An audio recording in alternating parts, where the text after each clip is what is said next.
Сохраним память о подвиге героев Великой Отечественной войны. Когда мне было 17 лет, 18, так, из 10 класса, как раз 23 февраля 43 года я был призван в армию.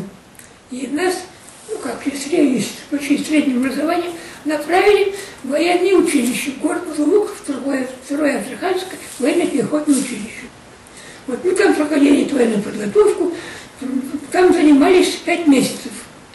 Вот после Орловско-Курской битвы, вот, конечно, естественно, была посмотреть, какая обстановка на фронте, обязательно нужно было развивать наступление и освобождать нашу страну. Вот так. Мои ученики были сняты и направлены на фронт. Ну, когда мы наступали во время наступления, так, вот в этой области, вот освобождали много населенных пунктов и такие города, как Карачев, вот, Брянск, хотя мы непосредственно в Брянске не были, мы пришли южнее, но также принимали участие в его освобождении. Вот такие города, как Потеп, Клинцы и много населенных пунктов.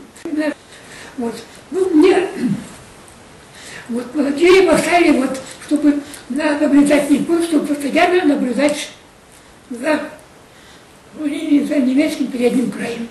Только вышел из блиндажа, где-то в проходе снова началось артиллерийский обстрел.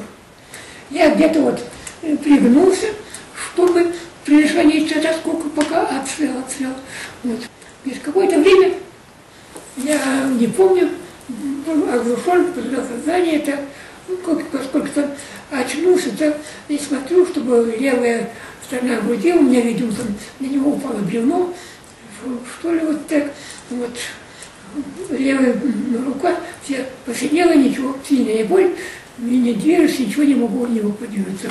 Ну что делать-то? Мы пошли садить картошку. Вот. Отошли, сколько-то, может быть, километров 2, смотрим, бежит посыльный, кричит, машет рукой, все, вы остановились, что такое? Война кончилась.